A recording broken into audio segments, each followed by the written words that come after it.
Hiya, and welcome to this video. Okay, what we're doing? Today we're back at this property facing a real-world cooling challenge that many homeowners face every summer.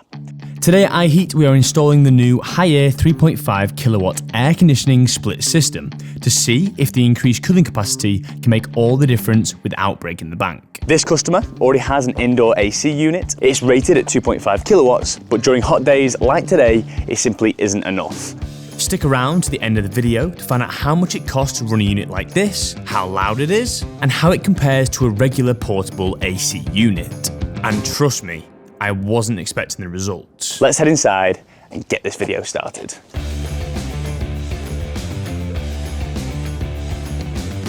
Before the installation, the customer carried out some testing using a thermal heat gun to measure temperatures around the room while the existing portable unit was running. What we found highlights exactly why sizing an air conditioning system correctly is so important. At first glance, you might be thinking the aircon unit is doing its job. It is cold at the outlet, after all. However, cooling a room isn't about how cold the air is at the outlet. It's about how fast it can remove heat from the room before heat enters back in. And that's the real challenge. Looking at the heat gun readings, we can see temperatures of around 3 degrees Celsius coming directly from the portable air conditioner. That's impressively cold air. But when we move across the room, temperatures rise dramatically. From the sun is 40 degrees. Near the windows, readings reach 40 degrees Celsius. That's a massive temperature difference within the same space. This tells us that the air conditioning unit is creating a small pocket of cold air around itself, but it is not spreading to the entire room. The heat entering through windows and walls is simply overwhelming the unit. It's losing the battle. But there are some hacks some homeowners have tried to make it work better in their favour.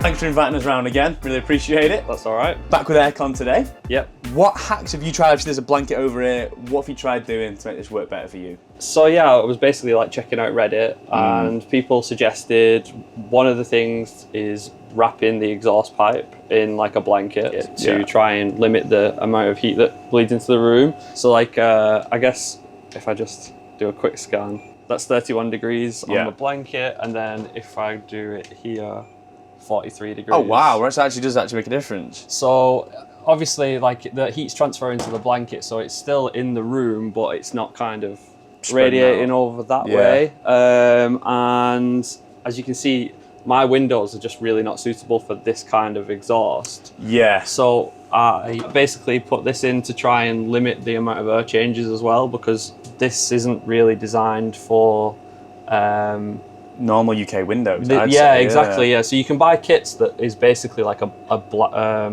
zip. Yeah. But it's just fabric, and it's the faff of like having to set it all up, and this seemed like a better option. So basically, bought like a piece of Perspex to kind of drop in to try and reduce the amount of air change that is going into the room, so we're not losing air that we've just cooled. I tried keeping the blind all the way down, but to stop light from warming things in the room, but it basically just makes this window really hot. So this window gets up to like 45 degrees, which is basically a radiator. Like around about 4 or 5 o'clock in the day, it starts to heat up, and then this unit just basically like loses the battle. Yeah. And this is a 2.5 kilowatt, which should be adequate for it's not a massive bedroom. No. But it like, because of that window being a massive radiator, it just loses the battle every time. And cost-wise, later on we'll compare like the cost of running it and also the unit price. How much was this unit? Because it doesn't actually look too bad. It was £270. Bought it last year from Screwfix. Right. And I've given it a go, but ultimately it's just not suitable for this room, and it's loud. Yeah, it is very loud. You can hear it. I sleep in this room right there, so I knew it was going to be loud. Yeah. Like obviously it's loud. You can hear it, and when you're trying to settle, I've actually removed the tape that was on it because this is incredibly bright when you're trying to sleep. Keeping you up at night. And yeah, it's also the fact that you've got to run the exhaust to an outlet, this being a window. Yeah. I guess I could have like cord into the brick, but why? I was like, well, why would I want to do that for something that's supposed to be portable? Yeah. to create like lasting damage to my house. So I've tried it. It's not really worked. So you're taking the leap. It'll be probably the best night's sleep you've had, I reckon, tonight. There's also another very important part of this story. This property has a solar and battery setup. We actually filmed here a few weeks ago where Aidan managed to get his electricity bills down to under £4 a month. He has 9 solar panels, a Fox inverter and a Fox battery, which makes this whole thing very interesting. Last time we were here, obviously not too long ago, we were talking about that amazing £3.50 bill you got. This obviously runs off electric. Do you think this is going to get better or worse with this new unit? So the new unit is 3.5 kilowatt versus 2.5, so slightly higher usage when it's in peak, but it's going to be more efficient. And that £3.50 bill did include a bit of a heat wave in that month, and I was using the air conditioning. So this pulls about a 1 kilowatt per hour when it's kind of running like this. It doesn't run constantly because even when the room is too hot, it can't maintain its cooling cycle. It needs to have a little rest, cool down. Like all of us. Yes. So overnight I can run it for about 10 hours on my battery without it depleting it fully. I guess that's the beauty of it. Generally, you're going to be using it when there's sun. So what you're missing out on is the 12p export. But you're not paying 29p per kilowatt. And you've got a nice cool house, so I think you'll be quite happy with it. Yeah, 12p for a good night's sleep sounds pretty good to me. Definitely. Many people buy portable air conditioning units based on price and convenience rather than cooling requirements. The issue is, the unit is working constantly, but never quite catches up. The Bliss 9000 is rated at 2.5 kilowatts. However, today we're installing a high air system at 3.5 kilowatts. And whilst that might not sound like a lot, it actually has an increase of 40% in cooling capacity. And because it's a split system, it should be more efficient.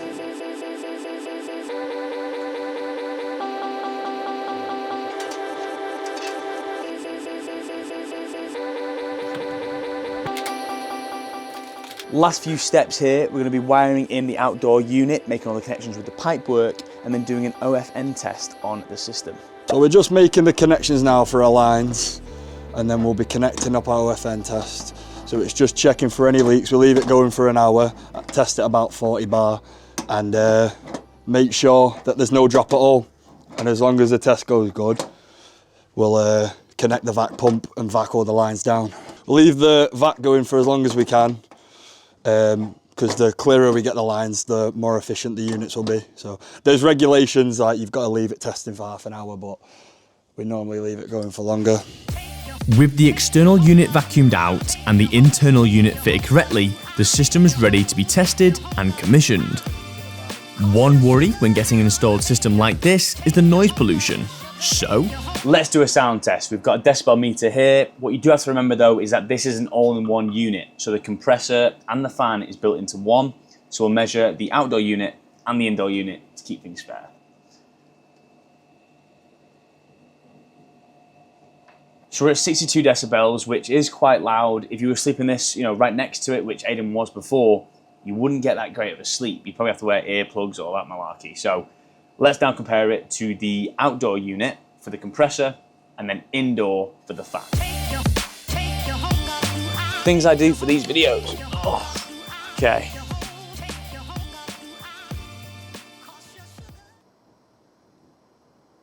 Right, we're getting 50s, 55, 52.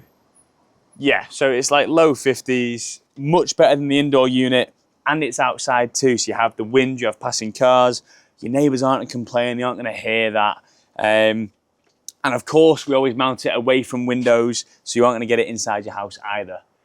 Overall, very impressive for the size of that unit and the size of the compressor that's inside it. Now let's compare it to the indoor unit, which is what's going to affect your life the most. Sound test indoors, I can say it feels a lot nicer in here than it did outside and by that other unit. Here we go.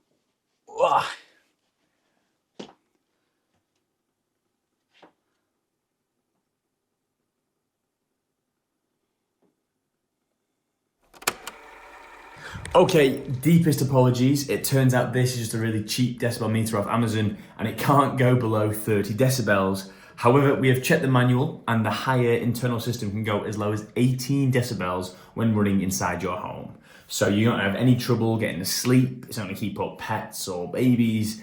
It is very quiet, and I can agree with that because I was in the room when it was running. So I apologise. We'll get a better decibel meter for the next video, and let's carry on. So the installed system makes a noticeable difference in terms of sound when compared to the portable AC unit that was previously used, but a quiet system is pointless if it doesn't control temperature correctly. One of the most interesting parts of this installation is that we can monitor room temperature over time. Not just by how a room feels, but by using TRVs in the room to collect real data. So let's look at real data to compare the room before and after installation. So we're going to look at Sunday the 24th first. Right, is this before the AC unit went in the portable one, or is this like during? No, this is me using the portable AC unit. Right. So last month, on the last heat wave that we had, I was using the AC unit then, and we'd managed to get it down to like 18.4 degrees overnight. So that's very comfortable. But that was 9:45, and after 9:45 it just started ticking up and up and up. Yeah. So it's losing the battle, and then as soon as we get kind of midway through the day or around the evening time when the sun's on the front of the house, then that's when it just absolutely goes off. Yeah. So by 7:45 we're at 24.2 degrees. Wow. So that's less than 12 hours. It's gone. Yeah, and the annoying thing is that portable AC unit is pulling around about a kilowatt hour. So you're spending money, it's costing you money, and it's actually not even, well, in my opinion, that's not worth it. You're still 24 degrees. So it's still a little bit cooler than the next room. Yeah. But in the house, but overall it's not necessarily worth it. No. On the 26th, I actually removed the AC from the room to put it in the toddler's nursery. Right. Just to try and make it cooler for him before he went to sleep. And you can see there, it absolutely rockets. 32 degrees. So we went up to 32 degrees that day in the room, and then it's got to kind of work really hard then to get it back down. Yeah. So it took quite a while to get it comfortable again. So let's look at some data from the new unit. Yeah. So as we can see, the day of install, we took the portable AC out of the room while they were working. So it went from 20 degrees all the way up to like 27 degrees. Yeah. And then within an hour of installing it, we dropped that temperature back down to 20 degrees. And that was the target temperature for the unit. So from that point, it just managed to keep the room nice and cool. Yeah. And I actually opened the door to the bedroom so that it could start to cool the hallway and the nursery. Now you're saying that your new aircon on the wall in your bedroom is able to cool down your toddler's room just by leaving a door open. Yeah, so it shares one wall, but there's the hallway and there's a door, and it's quite a small box room, so there won't be a massive amount of air circulation in terms of being, so it's quite impressive that just having that door open has allowed it to stay cool. Yeah, and you could even go lower than 20 if you wanted to on that unit. You could drop that down even lower. It costs you more money, but yeah. So going on to that, if I look at kind of the electricity usage from that unit, it's actually pulling less than the portable AC unit. Really? Because it's got to its target temperature and it's just modulating and being efficient at that temperature. Whereas the portable AC unit, it's almost like a guy sprinting and then getting tired and needing a rest and then sprinting, and it's just never getting to the point where it's able to cool. So it's just kind of running its socks off. So this is actually right now we're producing 2.61 kilowatts of solar, and we're exporting 1.25 of that to the grid. And the house is using 1.32. Now, at the moment, there's nothing going on in the house other than the portable AC unit in the office. And then the upstairs one that's just ticking on a nice 20. So I think like 1.2 kilowatts for both ACs running is like really good. I'm still actually exporting to the grid. Yeah. You guys have videoed my solar, it's not massive, so even that is still managing to kind of export even while keeping the home cool. Yeah, so you're literally getting, in essence, free cooling as we're speaking and making money at the same time. Yeah, so if we look at like a full day's worth of data. Bearing in mind, Aidan is charging his battery overnight to a full 10 kilowatt of storage and then running an aircon unit during the day. So the cost could be slightly high, but just for aircon alone, it'd be probably pence, if anything, because the solar would run it for free. I spent £1.80 and I exported £1 worth of electric. So 80p. I spent 80p. And you had an air-conned house at 20-something degrees. Was it 20 degrees, was it? Yeah. And you've got to take in mind the standing charge is 50p. You think about aircon, you think it's going to cost you a lot of money to run. Yes, you do have quite a good solar setup, in my opinion, with the battery storage as well, but it could be a lot more. It could be a crazier system. Overall, I'd be pretty happy. How are you feeling about it? Yeah, I thought it was going to use more power. Yeah. I'm really impressed with how it's modulated down and it's using less power than the portable unit. It's ridiculous. But the actual the product itself is just so much better. Like the quality of the cooling, the whole room just feels nice and cold. It's not just one little outlet, is it? It's the entire. You step in that. Well, even just upstairs. You step upstairs, you can feel the cold air straight away. Which that old unit didn't even come close, in my opinion. Yeah, and if you've got a toddler to contend with, any kids, it's nice to start the day with having slept okay in a heat wave, and then be able to work and stuff. So excellent, pretty happy. What this project demonstrates is that air conditioning isn't just about how cold the air is coming out of the unit. It's really about whether the system has enough cooling capacity to cool down the entire room, not just at the outlet. The portable AC unit from earlier simply did not and was constantly losing the battle. This new 3.5 kilowatt high air system is killing the game. With temperatures ranging from 5 degrees at the outlet to nearly 40 degrees near the windows, it simply didn't have enough cooling power to overcome the heat entering the space. The new high-air 3.5 kilowatt system provides around 40% more cooling capacity, greater efficiency, and much better temperature control throughout the room. And when combined with the property's solar panels and battery storage, it creates an energy-efficient solution that's built for long-term comfort. Whether you're struggling with a room that never seems to cool down, or upgrading from a portable AC unit, sizing is what makes all the difference between genuine frustration and absolute comfort. So, if you want to get a quote for your home, head to iHeat. As this installation shows, that extra kilowatt and the split system makes all the difference. Thanks for watching.